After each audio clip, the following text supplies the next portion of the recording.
Hello, welcome everyone to our next panel, Streaming as a Hobby or Career. It is my distinct pleasure to welcome your moderator for today, the founder and director of I Need Diverse Games. Please, everyone, welcome Tanya DePass. Hey everybody, welcome from quarantine COVID living room edition. How are you? Thanks for having me. Glad we still got to do virtual FlameCon, if not meet in New York in person. We've done this panel before, and I'm not going to hog the spotlight because I talk enough online as it is. So if you'd be kind enough to bring all the panelists in and we can get started. Let's bring them all in.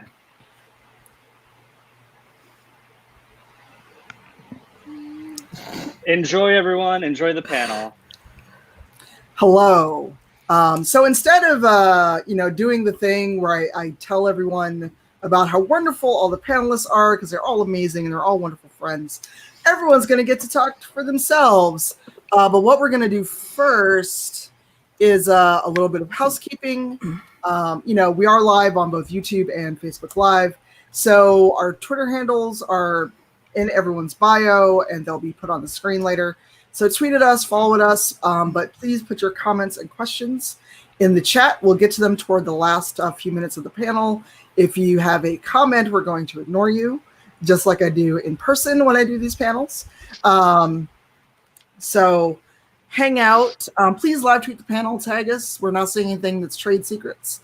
And Q is for question. We do get to Q&A. And going up first, Brian, please introduce yourself. Hello, I am Brian Gray. I am also known as Urban Bohemian pretty much everywhere on the internet. I am a part-time Twitch streamer, full-time internet dilettante, and mostly do variety streams on Twitch and essentially do a lot of other types of content on Twitter and Instagram, a lot of food, drink, cooking content, and yeah, just all around fun person online, I hope. All right. I do things on the internet. I yell about diversity and inclusion. I stream on Twitch, obviously. And I do a live show of D&D on the Twitch D&D channel called Rivals Waterdeep. And starting a couple weeks ago, I started Dungeon Crossing, where we play D&D, but in Animal Crossing. Brian is one of our players, along with Gary Witta, Shannon Woodward, and Adam Nickerson. We do that every Saturday now, 10 a.m. Pacific, 12 p.m. Central. So yeah, that is what I do because I'm going to talk plenty. You don't need to hear from me. Vanessa and Omega, who are you? I am Vanessa, but I go online as PleasantlyTwstd. You can find me everywhere as PleasantlyTwstd, as marked on the slide. I am a charity success manager at Tiltify. I actually have been there for about 3 months, and I am a part-time streamer that focuses on community building along with charity spaces and obviously raising money for charity about 3 to 4 times a year. Similar to Tanya, I sit on the internet and I yell a significant amount about diversity and inclusion, and my primary focus is in trying to get those spaces more involved with POC impact and actually bringing on more POC leaders. This way we don't have as many issues as we do in the streaming space. So I stream really hard games very well, apparently, and I stream really long games and talk about them even longer because I like lore and I used to write strategy guides as well. So that's what I do. That's what I do. And I'm Omega Jones, also known as the Critical Bard. I am a professional actor and vocalist in the community. I do, things with tabletop and D&D. I've worked with Critical Role as their jingle artist for a show that's coming up that has to go on hiatus because of Corona. It happens. I'm also the host and creator of the hashtag BlackAF Roundtable, a roundtable that Tanya is also a part of, where we Black streamers and creators and people within the tabletop community, we come together and talk about the realities of racism in the community, because guess what? It happens. I also am a Twitch streamer as well. My focus tends to be on just community building and making sure that everyone feels like they are heard and seen and welcome. I tend to play lots of games. I'm kind of known for being the boom headshot guy because I'm really good at sniping people. But other than that, I want to foster a community where people of color and people of marginalized groups are seen and appreciated in ways that the world doesn't want them to be. I will force it because I said so. That's me. All right. Next up, we have Kandi and GenericNerd.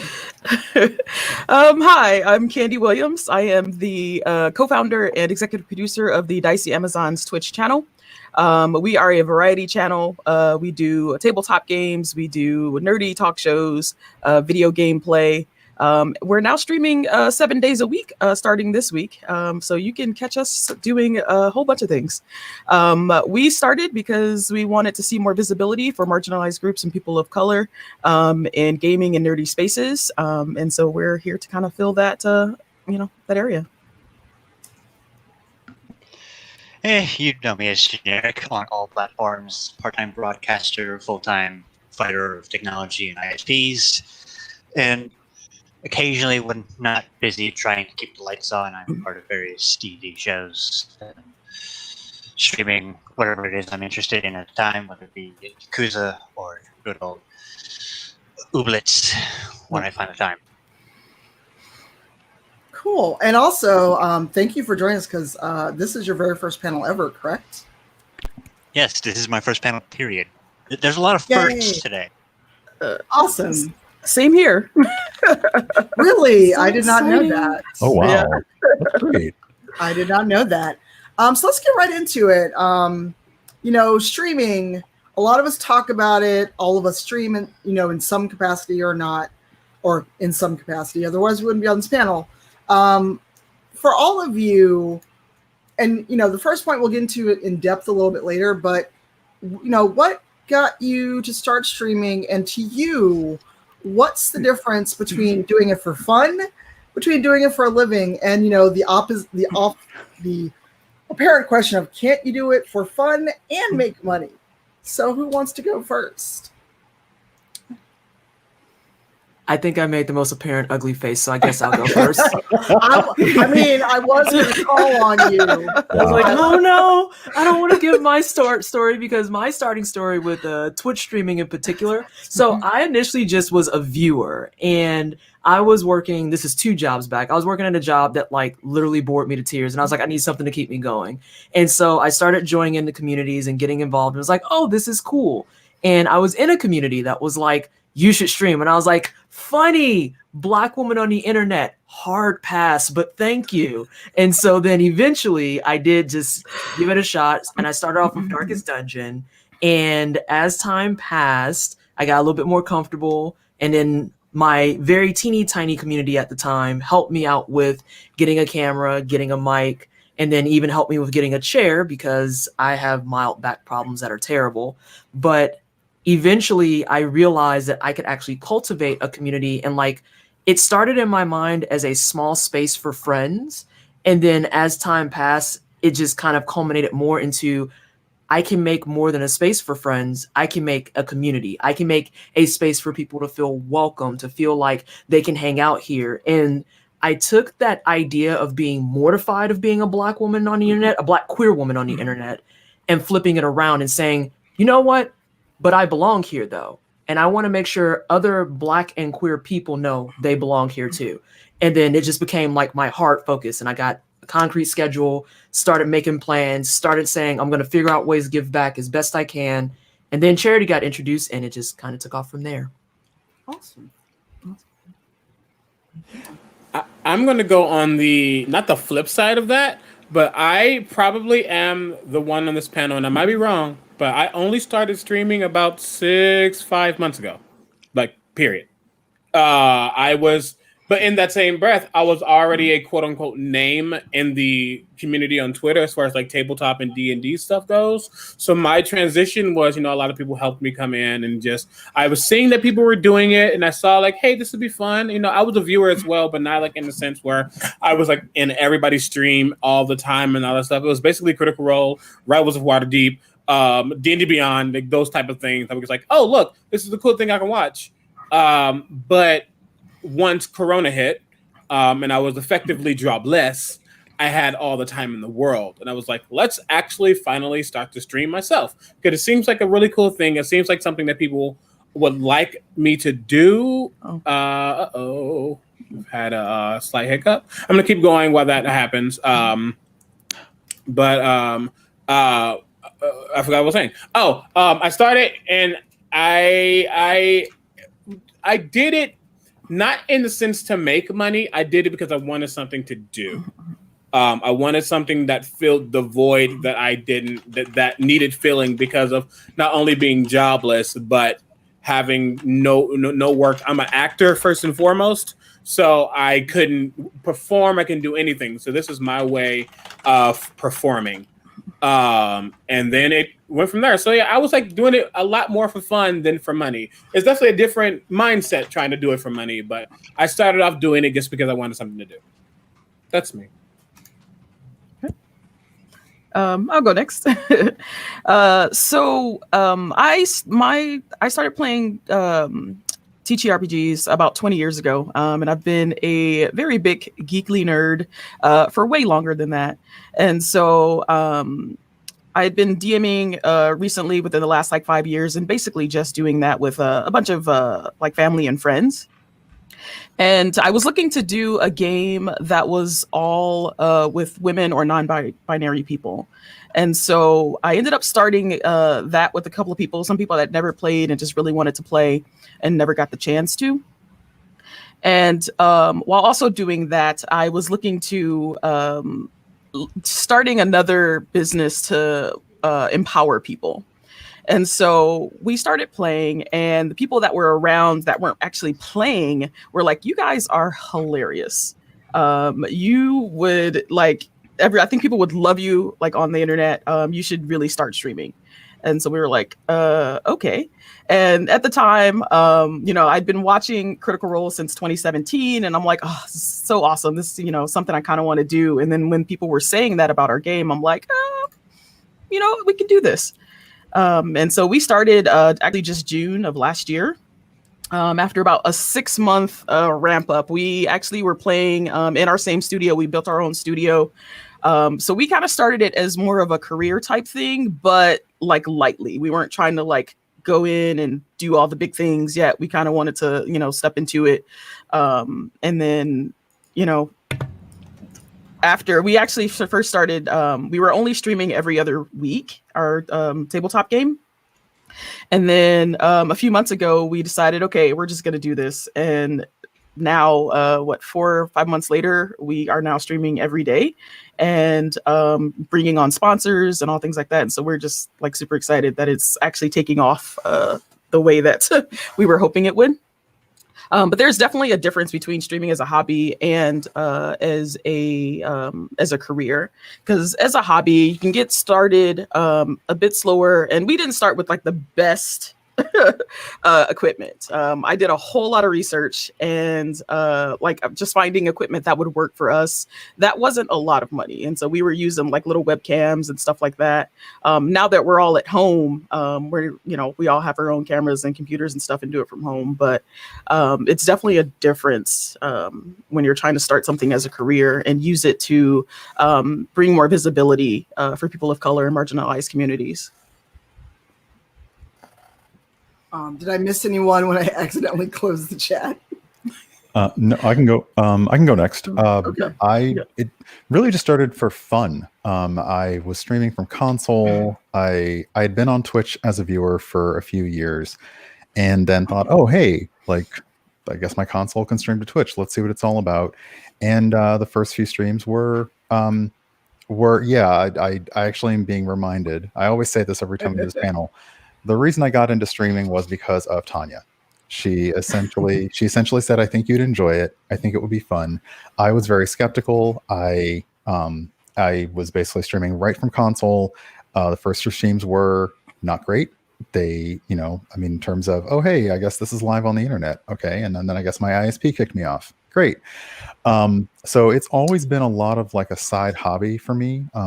A lot of things I do on the internet are like, oh, let's see what this is all about. Maybe I'll love it. Maybe I won't. And the streaming turned out to be fun. It just turned out to be fun to do in terms of like another creative outlet to express myself. And I took it a little bit more seriously over time, like kind of being careful about how much money you put into it because you weren't really getting anything out. And then very slowly made those leaps where, okay, now I can monetize this, great. Or now I might be getting a little bit back so I can put more into the stream. But yeah, I mean, it was basically I started in the lark. It's as a hobby. I still feel like it's a part-time thing compared to like my day job, but it's a lot of fun. Awesome. And generic nerd. Yeah, I primarily in this as a hobby. Was a viewer for several years. Got in with various communities. A buddy of mine was like, "Hey, you should do this. It would probably be fun." So I also started streaming up from console as well, and then incrementally made some upgrades. I could actually do decent overlays and all that fun stuff. And from there, it's just sort of spiraled into this. Cool.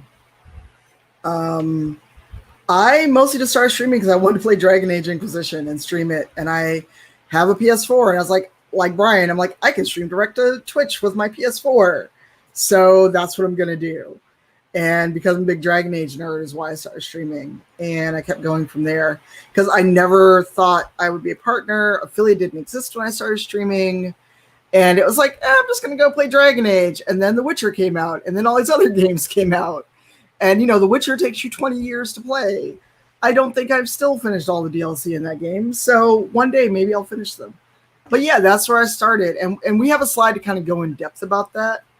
And because we've only got an hour, I actually want to do a quick streaming 101. It literally says quick and dirty. Brian and I did this panel at BlurredCon or MagFest or both. Both. Yeah. And if we can go to the next slide, please. Streaming equipment 101, quick and dirty, the looks on people's faces when they see this, because so many people seem to think like, I can just like get on Twitch and stream a game and I'm going to make money. Spoiler, that is not true. I've been on the platform almost 7 years. Omega's been on here the least amount of time. He said almost 6 months. And everyone else has been various times in here. So some of these are going to be like as you decide if you like streaming. The one thing, you know, and feel free to take a screenshot of this and I can send a PDF around. Don't go in and spend $1,500, all this money thinking I'm going to get rich and stream, especially right now with the pandemic going on. A lot of people start streaming thinking it's going to be a way to get rich quick. No, it is not. You have to build a community, you have to build trust, and you have to get that button that lets people give you money. And not just that, you have to make sure people want to come back and actually give you the money month to month, not just, oh, you started streaming, let me support you. And then, as we all know, those gift sub drops are brutal. And the biggest thing on here too is time. You know, Brian has a full-time day job. If you want to quickly talk about that, because this isn't your full-time gig. You're doing it for fun, but no, I absolutely, I've said over and over, if it were not for the fact that it's safest for everyone to limit going outside and staying inside as much as possible, no, I would not have put as much more work into this creative side. And yeah, essentially this where I sit now is my couch, it's my office, it's my streaming office, it's everything. I work from home, log out of that, and then start streaming for the night. So yeah, if it's definitely a thought depending on how much you're putting into your own stream, how much you're putting into being on other people's streams for people who are in live play podcasts, things like that. To realize how much that takes away from anything that is your main source of income, support, etc. Yeah, and you know, overlays, emotes, icons, you know, Vanessa does those. And she yes, Vanessa. And you know, she did the overlays for the show that I'm on, Rob's Waterdeep. And you know, some people may just want to go buy some overlays if it's quick and it's fast, if you're streaming from PC or capture card. But you know, unfortunately the reality is if your stream doesn't look a certain way, or if you just like throw some things up there, I don't know if we can cuss because normally I cuss a lot. You know, you still you have to be personable, but the biggest thing is your audio. So of all the things on this list, I would say your audio needs to be right, because some people never put on a camera. I often don't have a camera. This is the most anyone's seen of me all week. So if nothing else, get your audio right and have your stream looking good and have a schedule. But that is a quick and dirty. And again, I'm happy to tweet out this one slide once we're done talking, because so many people just don't think about the starting costs. And again, don't go out and spend like $1,000 to start streaming and then get mad when you don't have any viewers. Please ease into it. There's a lot of these things that you can do there's a lot of these things you can do on the cheap, and a lot of these things you don't need. Like she said, you don't need a camera. You don't necessarily need a green screen. You don't need a lot of those things. So make sure you're hedging your bets when you do decide to invest more in this as a hobby or a burgeoning career. Yeah, basically the first three things are what you're going to need. And honestly, unless you're planning to be on camera a lot, you can even just get the first two. Get a good headset that is, you know, worth the money. Because if you buy a cheap headset, you're just going to keep replacing it. All the rest that can come once you decide if you like streaming or not. And again, I'm happy to put the slide up online later. So the next slide is, you know, we talked about some of this, but if there's points anyone wants to touch on before we move on to the hobby versus career portion of this. I'd like to talk about it. As someone who is starting a stream in studio with several people, you actually need more equipment than you would with just one person streaming like video games and stuff. So that is definitely something that you want to think about if you're starting something like playing, you know, games with people in a studio, because you need that, and then you also need the space for that as well. So definitely think about that. Yeah. Go ahead. I was going to say, piggybacking off of that, think too about what kind of content you want to create. Speaking as a freelancer, one of the things that hurts my heart more than anything is when someone lands in my inbox and says, okay, Vanessa, I want to spend exorbitant amounts of money to get fresh emotes, panels, overlays, all this stuff. And then I usually just stop them right there when they're super excited. And I say, so what is your channel actually about? And it's crickets. Actually think about what you want to do, even if it's just a hobby, because spending all that money and then getting on camera with a big question mark on your face, you're going to have a bad time. Yeah. And just because, and you know, and if you have a platform elsewhere, use that to bring people to your stream. Use social media, because so many people like never tweet that they're live, and then they're like, I don't get any viewers. And I'm like, did you tweet that you're live? Did you use Instagram? Are you on Facebook? You will tweet 50 to 11 million things about all this inconsequential stuff. But then when it comes to, well, I'm streaming and I got like one person that's my friend that happened to see that I'm on, that followed me when I tested, and then you mad that you're not partnered in like a week, that's a you problem. Nobody is that good. And I also want to kind of piggyback off of some of the stuff that was said. One thing that I learned for my channel that worked is I noticed what people, and now I want to say this, no one can dictate exactly what you do. However, I noticed what my community was interested in seeing from me, and I did that. And it's something I wanted to do as well. But like, if you notice, I don't really play like Call of Duty and all those things, or Fortnite and whatever the youngins are playing nowadays. I play silly stuff. But I play stuff that I like, but I play stuff that my community is interested in. And that's building that community, and that's allowing people, making people want to stay. So if you have an idea of what you want to do, make sure it's something that, one, you want to do it, but two, that it's something that you can actually commit to. Because even if you say you want to do something, you start to do it, and you still don't see the following, you still don't see the stuff, you have to look at, is it something that people are interested in? It's a lot. It's a lot, especially since everybody is starting to stream at the same time. It's not that you need a niche, but understand that it's harder than it seems. Well, that too, and you know, in GenericNerd, you moderate for a lot of people. Oh my God, who's typing? Look at all of our faces. Oh no, she said, and I was already muted, so that was good. Let me just slide that mute in. Hey, but that's the thing you got to think about your stream. If you're like angrily typing to someone in chat when you're like streaming and live because someone's annoyed you, your chat can see you, or they can at least they can feel that energy. Over there, like, dear Darla, I hate your stinking guts. Like, don't do that. So, like, one thing I want to talk about, and then GenericNerd, I'd love to hear you chime in too, is the part about allowing the chat to dictate the feel of the stream, because, you know, like Omega, I kind of stream what I want to stream, unless it's like a charity redemption or something. You're not going to catch me playing most of like what's hot or what's new. I'm going to play what I feel like playing, and you know, because I feel like at a certain point when we built a community, people are there to be with the streamer. They don't. You could be writing your thesis and talking to your halfway to yourself, and some people will just hang out. Like when I do just chatting, and I'm like, why are y'all here? I'm just talking about nonsense, but people want to hang out and talk about nonsense. So, yeah, I will say, having been on the other side and seeing how chatting can be, it's a little interesting having to keep viewers from not, what's the word I'm looking for, ordering around the streamer in question. Because I have seen it happen very often.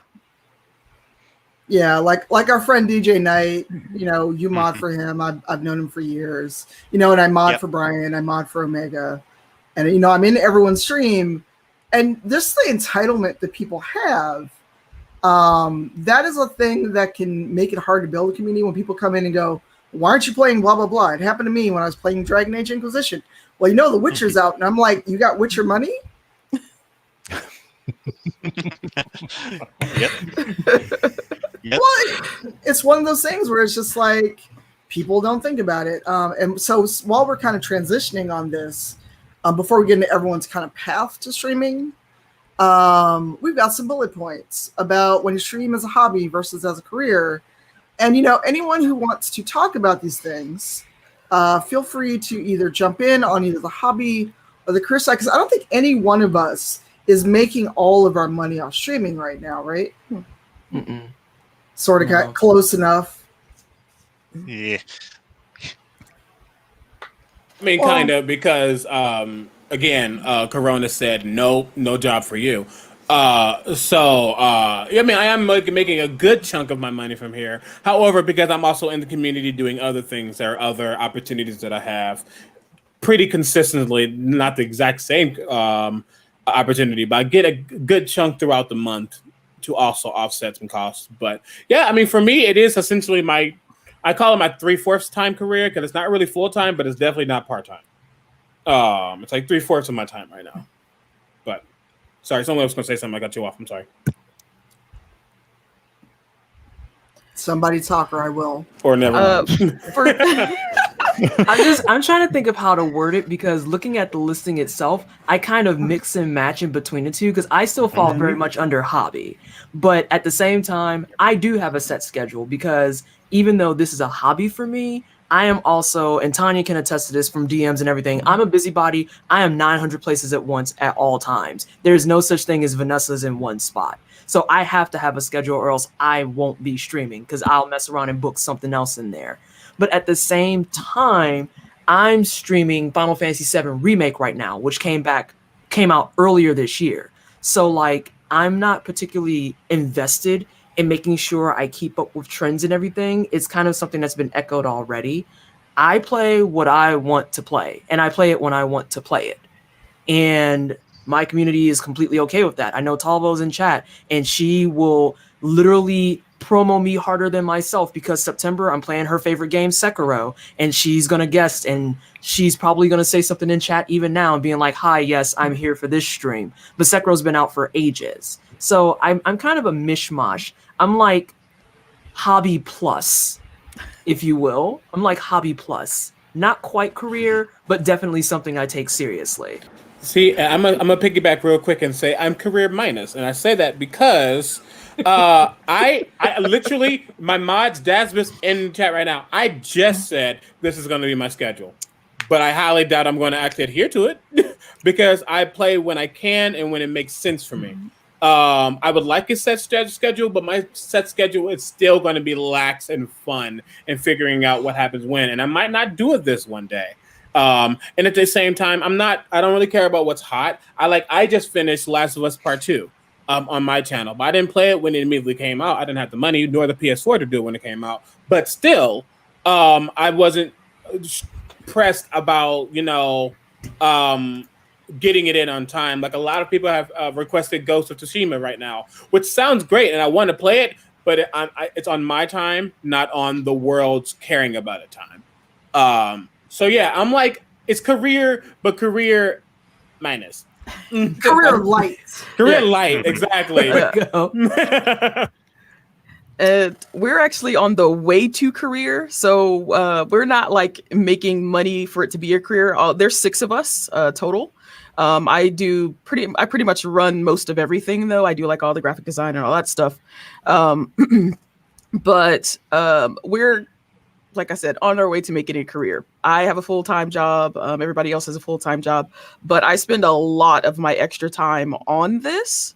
And so it feels like another job, except it's not a job. It doesn't feel like a job. It feels like fun. So I'm having fun doing all these things, but I'm spending a lot of time with it.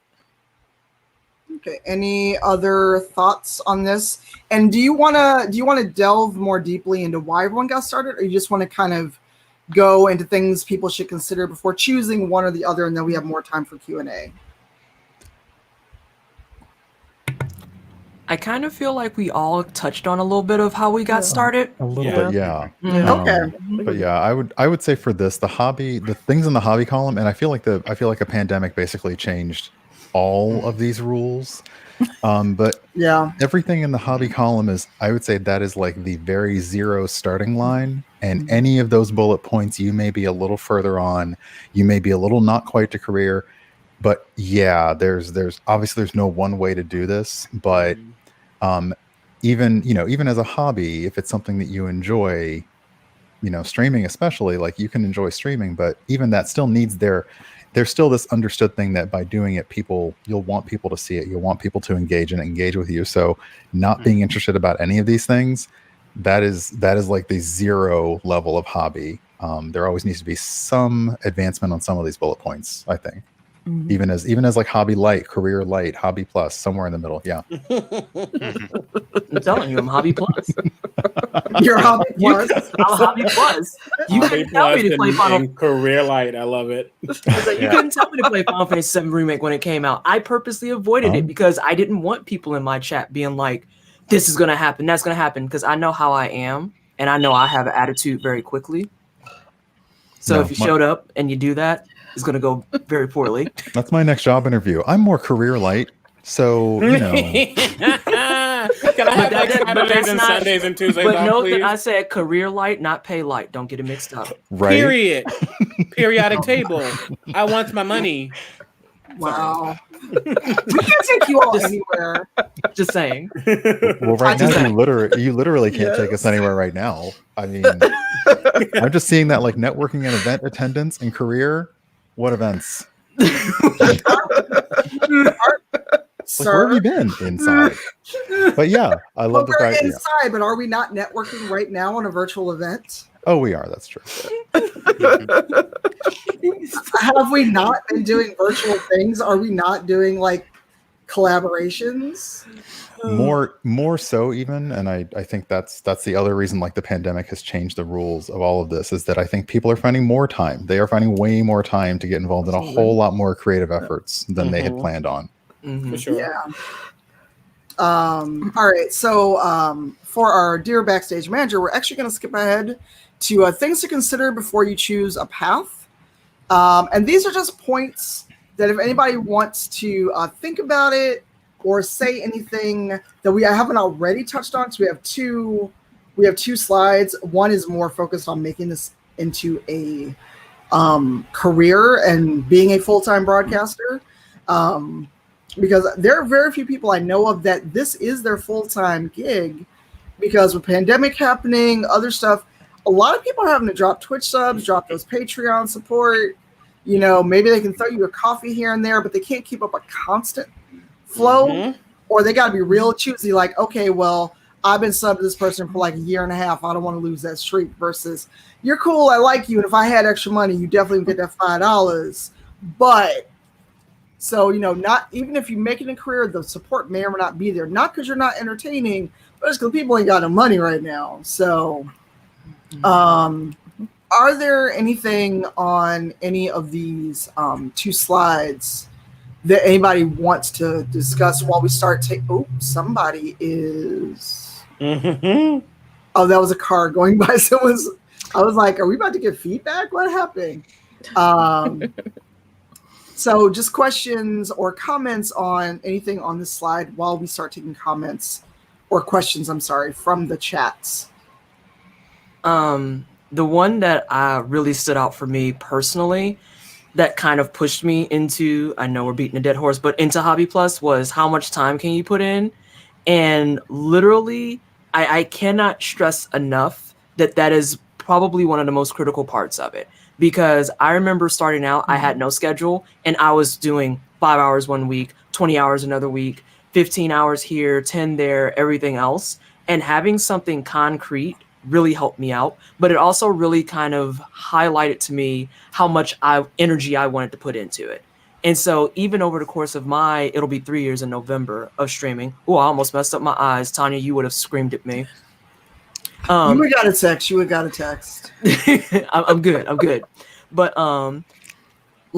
it helped me kind of really solidify how much energy I wanted to put into streaming, because a lot of people kind of jump into it and they're just like, oh, I'll stream whenever works. And it's like, even then you need to have like an idea of what you actually want to do. And even since I've started, I initially used to stream twice a week, Fridays for 5 hours and Saturdays for 8 hours. And I wound up changing that to Wednesday, Friday, Saturday for 5 hours each. It's better for my sleep schedule. It's better for not keeping my boyfriend awake at absurd hours in the evening, because of course I'm a night owl. It's better for the community because I get to actually have another stream day. And then I have a shorter stream day so I don't feel burnt out at the end of it. So absolutely think really, really, really hard about how much time do you want to put in, period. And keep in mind, that doesn't even include behind the scenes planning or anything I want to set up or like games I want to play in the future. Part of this panel, I had to adjust my stream time today because I usually stream 12 to 5. And I was like, not with no panel at 6, I'm not. We'll cut it off at 4. And I told people ahead of time because I have to plan that stuff. I have to think about that. And a lot of people don't. And so then all of a sudden they're booked and then they're burnt out. Booked and busy can go too far. Yep. Period. GenericNerd, I want to make sure you get a chance to talk. Yeah, I'm definitely more into the hobbyist side of this, where I'm definitely not making anything off of what I'm doing. But I am in this for just interacting with communities, streaming, and just making sure that I'm at least, doing something creative with this free time that we all currently have. Yeah. I mean, for me, that like just this week, my streams took a backseat to a big project I'm on, and I actually missed it. That's the other thing people don't realize, especially now with COVID and the pandemic.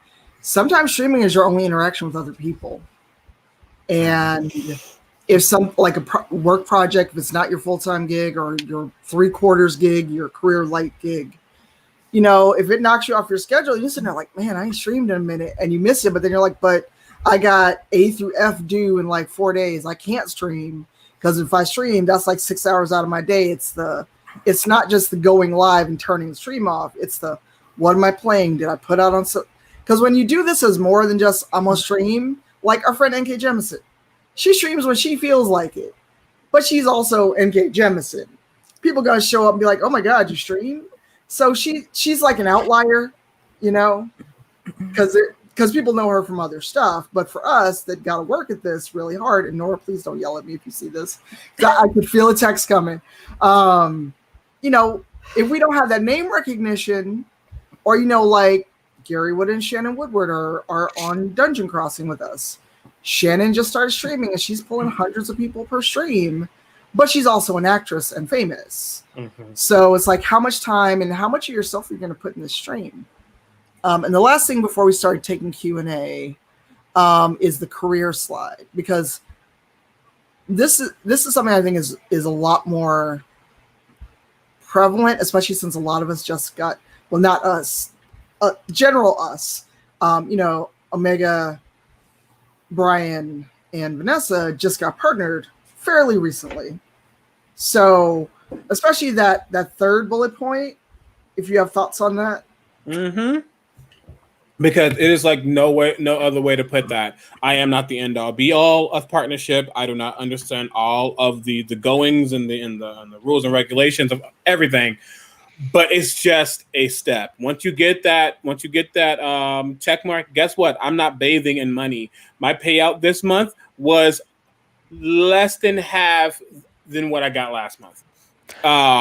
So it's like, just because I now have a check in the cash tech mark, as I said it somewhere else, it doesn't mean that I'm now at the top of my game and I can do whatever I want. I still need to make sure I have some kind of schedule, whatever it is. I need to make sure that I'm still keeping up with my community, that I'm listening to what my community wants, that I'm actually engaging with them. I'm still being the streamer that I was before that check mark even existed, because it does not matter. Now, yes, it does. I say it in theater because I'm a professional actor. I say it in theater. I say it in life. I say it in stream. Yes, perception is everything. So that check mark does look a certain way. And I know people see me as someone because of that check mark, but it doesn't negate the facts. And the cold hard facts is I'm still doing the exact same job I was doing with it or without it. So know that, yes, it's a nice place to get to. And we all want it. And we got it. And it's like, yes. But it doesn't mean now you can slack off, because surely believe that most partnered streamers that aren't like famous and stuff, we probably max out at 100 something, maybe 140, 50 a stream, and that's on a good day. My good days are pretty much between 70 and 80. So it's like, you still got to put in the work, because that 70 and 80 can go to 20 and 30 real quick. With or without that check mark. And just to say that the check mark, the slide says it. It's not the end all be all. And a previous slide also said, if you're really thinking about making this a career, aka your income is coming from this cannot be the only source of your income. You have to diversify. There has to be something else. And Tanya has another panel about the hustle. There has to be something else, some other way that you are rounding out your career as a streamer. And a lot of that is building brand. It's making sure that you have relationships with whatever, you're out there trying to get, you're trying to get partnered with companies, you're trying to get keys for games, you're trying to get something in so that some of that money doesn't come out of your pocket, and then the money you gain is an actual income. But yeah, Twitch can't be it. For some people, they're able to do it, but it is far from everybody, even if you get that check mark. And I think it bears repeating from what both of you said too, that a lot of people see check marks on people that have the space in the range to do that. People like, and I don't want to pick on them, but I'm going to pick on them a little bit. People like Shroud, who can just come back and he's going to get his check mark. He's Gucci. He's not going to be worried about anything. But he also came over to Twitch as an esports player. He already had all that base done and everything else. So he did the work. He just did it elsewhere.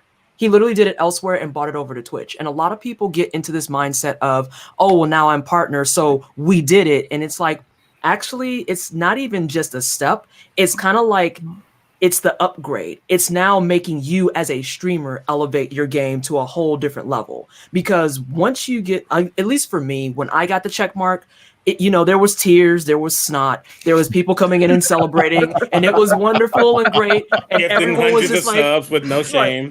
Right. And people were just dropping off money on you. You're like, I have no idea what's happening. But then at the same time, there's this kind of part of me that kind of kicked in. It was like, okay, so now people are looking at you as kind of like some of the not top tier, but still creme de la creme of the platform. So how are you going to deliver and make sure that you stay in that category? And real quick, like I have freelance work for Tanya I was doing. I have freelance work for other people. They were like, we want emotes. And I'm like, you want emotes? Sweetheart, I have to crank out 16 more immediately, if not sooner. because people are paying money to watch your content. And so even though you're a partner, you have to start thinking about how are you going to maintain that status? How are you going to make it so that people feel like your partnership is worthwhile? And I cranked out emote after emote after emote after emote. I still got slots open that I still have to fill. I'm looking at like how I want to revamp stuff. I'm looking at, do I want to refresh things? Do I want to change up my content?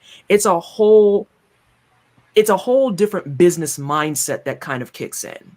And a lot of people, I don't think, are aware of that because they see the check mark. And like I said, they just get into the spot of saying, okay, we did it. I mean, you did it, but like Critical pointed out, you'll be down to 20, 30 people with the swiftness. So you have to take it very, very seriously and you have to up your game with it. Yeah. Oh, go ahead. I would say that's very interesting because I feel like right now I'm doing all of that right now. Like we actually are just premiering our emotes tomorrow. Like we're doing like all this stuff and upgrading is like stuff that we can upgrading production as soon as we can because we are trying to get, we're trying to make it a career. And so it's funny that like a lot of people like that stuff kicks in when they hit partner. And right now I'm like, we're doing all this right now. Yeah. I mean, that's valid though. That's super valid. Absolutely. Yeah, I just want to touch. I want to touch on a thing real quick, because I've been partnered almost 3 years. It'll be November, and it was very interesting because I had the whole, oh my God, your partner, blah blah blah. I was real low key. I like just took a screenshot, put it on Twitter, and went about my day. I didn't make a big deal like, oh my God, I'm a Twitch partner. But it was also when people just started when they rolled out the check marks, and people got real in their feelings about those check marks. There were people like blocking anybody they saw with a check mark in their stream. I don't know if you saw that, GenericNerd at all, but I saw it. I saw people doing that. It's like, oh, a partner's here. They think they're, and it's like, I just got this thing. It's still wet. Can I just say hi? It's still wet. Look, Yeah, look, I saw that. look, it's tacky. If I pick it up too quick, it's gonna fall apart. So, it's interesting because I had people, I don't know if any of you got it that recently got partnered, but I had people in my DMs going, how did you do it? Like I stole partnership or something. I mean, I've had to deal, and I'm not going to harp on it too long, kind of, timing, but at the end of the day, as I've said it before, and I am trust me, perception is my main skill. I know it. I see it. I understand that I got partnered very fast. People have been doing this for years. I got my partnership in 5 months. Don't get it twisted. I did a lot of work to get it. I hosted roundtables that had over 20,000 people viewing it each time. But I also put in, stuff with the community. I'm like, I was doing things that Twitch was interested in. So I get that I did it. However, I definitely got you got partnered. Or when I mention I'm partnered, you get the people who are like, And I'm like, I know that it seems a certain type of way. So yeah, I've definitely gotten a little bit of the slack from getting it so fast, which is valid. I mean, y'all worked hard and whatever, but yes, that's all I want to say. I have gotten some flack because of it. So we do have a couple questions. They're both from the same person, and we've got about 12 minutes left. So actually, Kandi and GenericNerd, you haven't talked much, so I'm gonna put this on y'all. Okay. Because you haven't talked much. All right. The question that came in is, I mean, you talk, but it's like, and I'm not trying to put y'all too much on spotlight, but when I moderate, I try to make sure everyone gets a chance to talk. Yeah. When setting a concrete schedule, how understanding is your community if you have something come up? Also, how long would you suggest keeping your schedule before adjusting again? Okay, so as far as our schedule has gone, like I said, we started streaming once every other week. And we actually were having a lot of tech difficulties when we first started. Ooh, so we actually had to skip. I think we ended up skipping like a couple of months because I had to like just build my own computer and just like, okay. But once we got to a good schedule, there was a few that we had to actually skip. And our community is awesome. They're very understanding of things like that.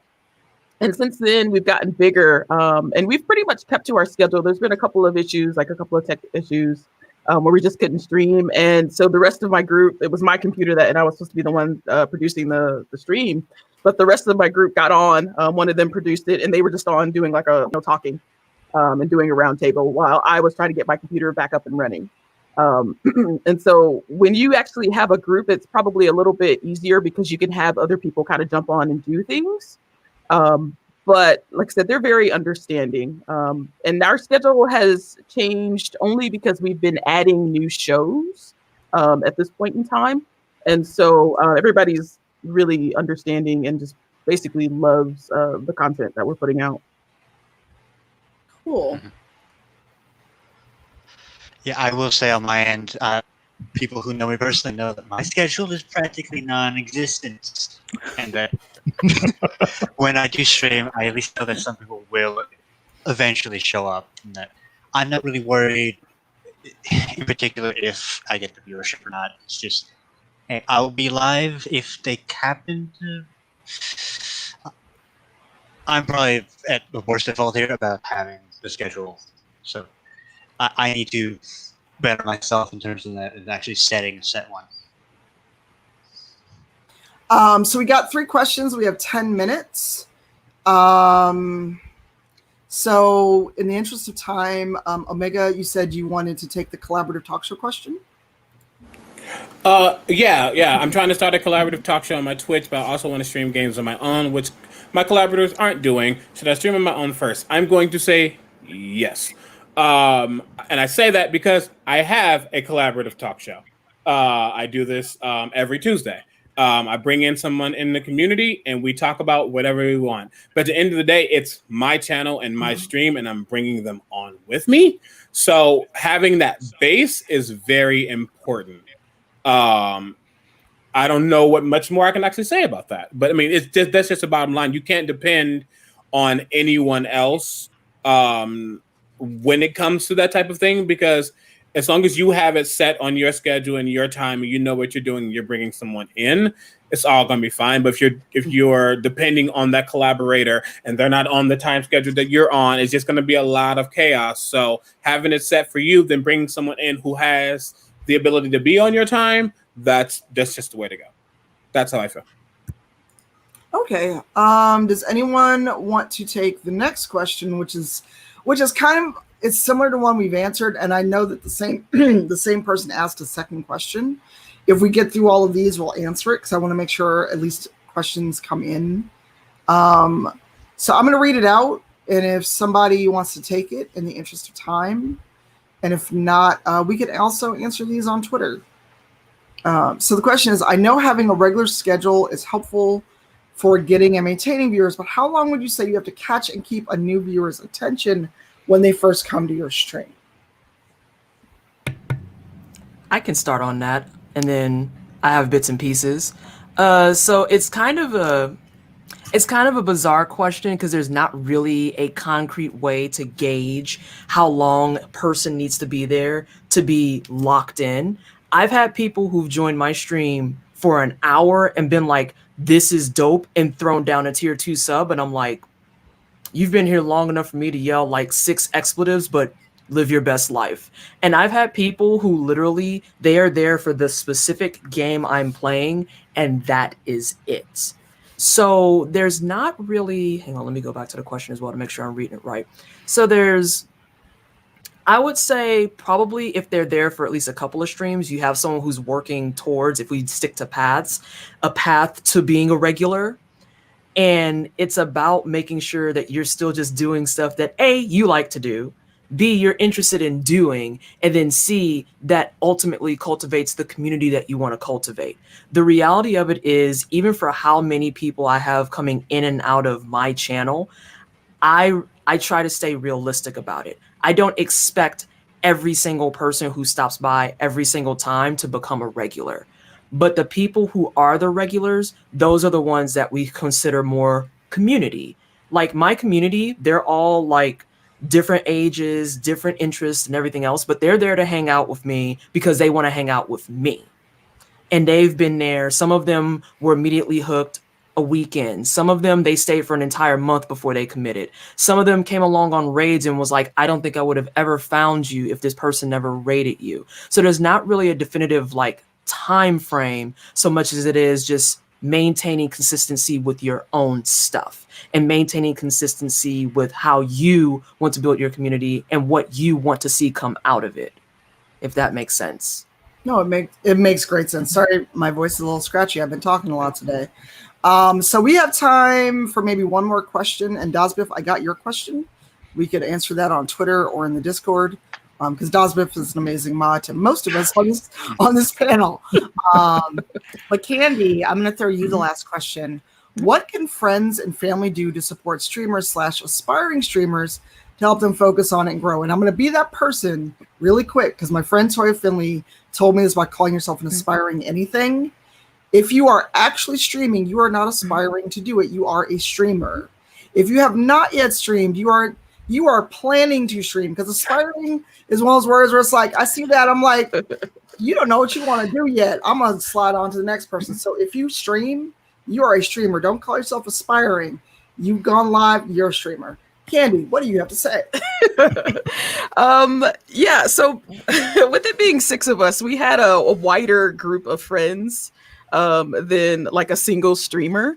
And so we actually started out more as far as like socials on like Facebook because of that, and just saying, hey, this is something that we're about to start. If you're interested in it, hey, come check us out. And so a lot of our first streams, as usual, are going to be, we're like friends and family. And so from there, because we were also trying to raise money to help marginalized youth in gaming communities and content creators, we had to say, hey, this is the things that we're doing. And these are shirts that we're selling. These are things that we're doing. So if there is a way that you can, purchase a shirt, please do that. If you can't, then hey, make sure you're sharing us. And so we actually had a lot of friends like say, hey, like this is something I think you might be interested in. You might want to check this out. And so we actually started out a little bit better, I think, because of that. And it really did help a lot in our case. But there are ways that you can help monetarily and non-monetarily. And, we are open to all of them, because even one little thing helps us grow. One little share of a social media post will help you grow. Yeah. And unfortunately, that is just about all of our time. Unless anybody else wants to get in quick on that, helping your friends and family support. I mean, it's honestly just being there. It's like, it's not about money. It's not about that, because value is value. It doesn't necessarily have to be physical.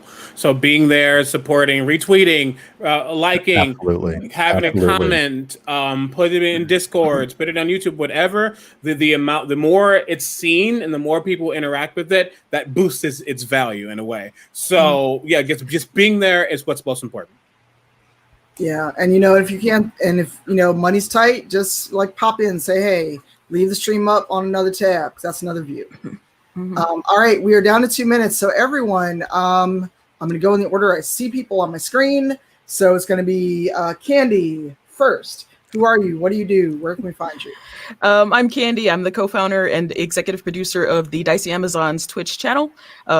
We do a variety of things. So we actually have talk shows, watching old activists from the 70s and 80s and seeing how that parallels to what's happening right now in the world today.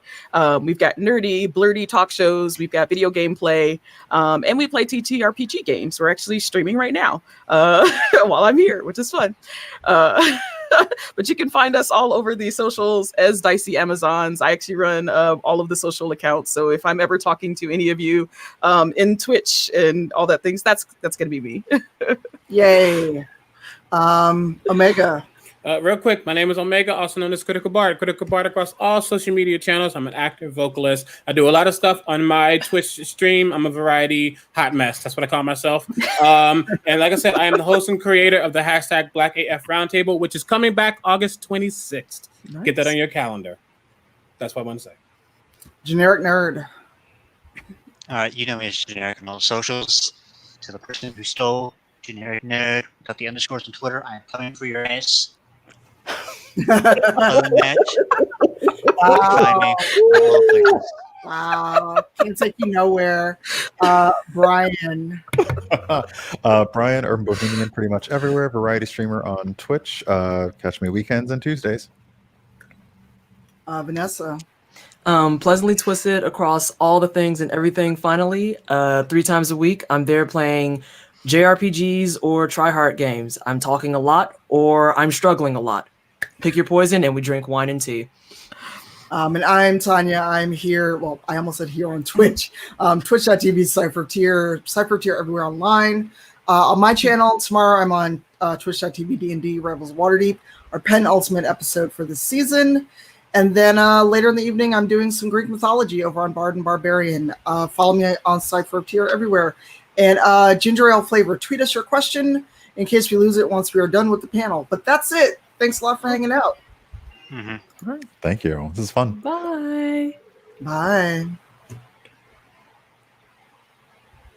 Bye, everyone. Bye. Thank you all for joining this panel. Thank you, Tanya, for running a great panel and moderating. You were amazing. Everyone enjoyed it, as evident by the comments. So have a good one. Everyone, thank you for watching this stream. Streaming as a hobby or career. Coming up right now, it started, is our next panel is comics and advocacy, using your passion to empower your community. We have a great slate of panelists. Also, don't forget, we have our after party, the fire escape starting promptly at 8 o'clock. You don't want to miss it because it is airing live and will not be repeated. So make sure you catch that. Also, head over to our Twitter and our Instagram feeds to find out all about some wonderful artists and creators with the hashtag FCOpenFlame. We hope to see you there and continue enjoying our wonderful programming. Thanks.